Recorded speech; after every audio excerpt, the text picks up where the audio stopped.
Spider-Man Homecoming did the impossible. In a world where we get, or we're lucky to get, a new superhero movie every month, almost every month.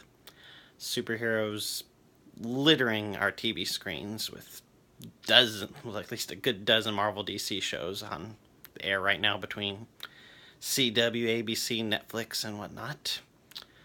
Despite all that superhero overload, and the fact that this is the sixth Spider-Man movie in less than 2 decades.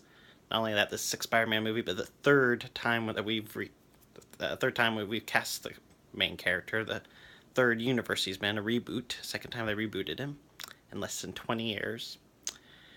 Spider-Man's Homecoming somehow, amidst all that, remains fresh. It remains breath of fresh air in the superhero genre.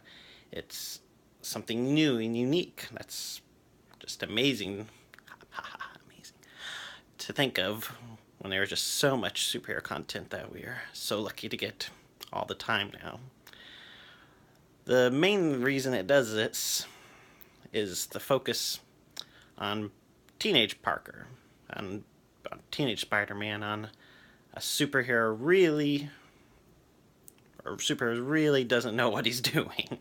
And we've had a million origin stories where you've spent a little bit of time where the superhero is training, learning his new powers to become a better hero, a better man, or whatever, but that usually goes by pretty quickly and we get to the good hero stuff. This is really an entire film about a kid growing up and really starting off the movie not being very good at being a superhero at all.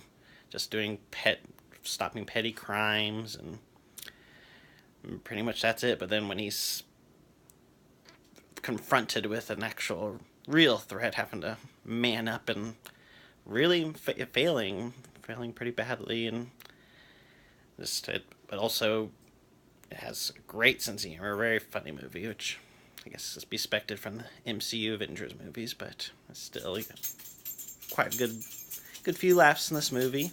Tom Holland is great as the title character. His friend Ned, I have no idea what the actor's name is. He was great comic relief buddy. The other supporting characters are good. Aunt May, she didn't really hot new Aunt May, as they say. Not getting that 90-year-old Aunt May anymore. She doesn't have a big role in the film, but she's good in what she is.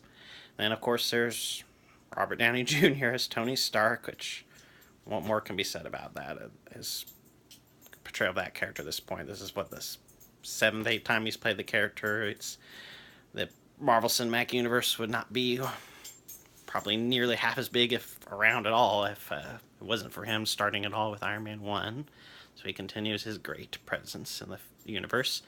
But to the people worried that this is just Iron Man 4 featuring Spider-Man, don't worry. You really pretty much get every scene that he's in the movie is pretty much in the trailers.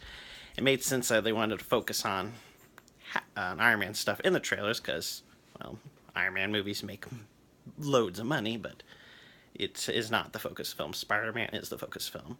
Oh, then I can't forget the Vulture, Michael Keaton, who, we got 3 decades, maybe close to 4 decades at this point, of him being in superhero movies, and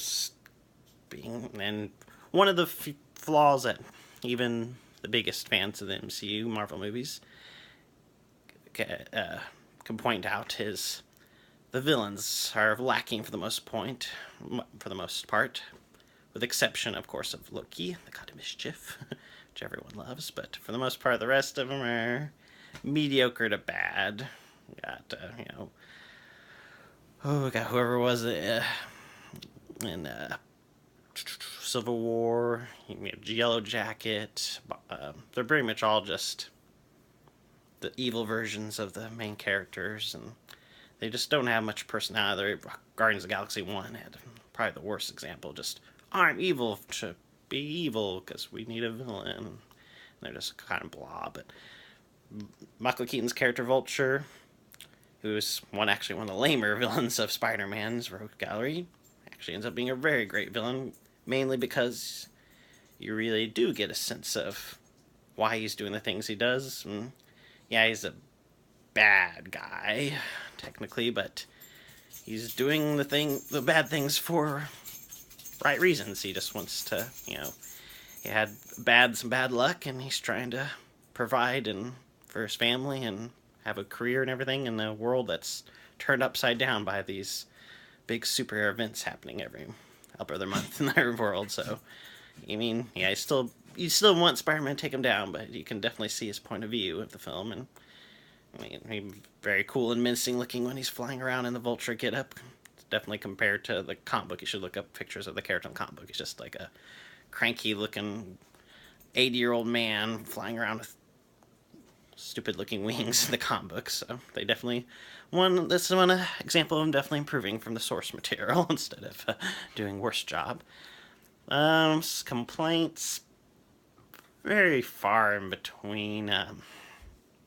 There's one spoiler potential character reveal that deviates too much from the source material, in my opinion. So we'll see how that carries on into the next Spider-Man movie and further MCU adventures. But really, this is definitely one of I don't know if I'll say it's the best Spider-Man movie, because the first two Sam Raimi films have a special place in my heart. Really, the first one was really the start of this entire comic book movie movement phenomenon. So a lot of nostalgia there, but it's definitely, if it's not as good, it's better than them. And in the top, probably put it in my top 5 MCU movies overall.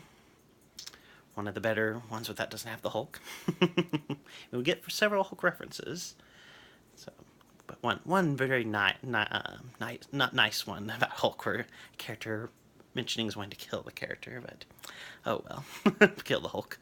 But yeah, definitely I give this movie 5 out of 5 arachnids, and I definitely recommend it. Between this and Baby Driver, 5 out of 5 in a row. It's a pretty good average, and both released by Sony Pictures 2 weeks in a row. That's pretty amazing track record for them so far this year. And very good year overall for superhero films and movies in general. But anyways, to the next one. See if we can continue the trend of 5 out of 5 with War of the Planet Apes. Will probably be the next movie I see and give a review for. On to then. This is Matthew Uberhulk, as you should call me, signing out.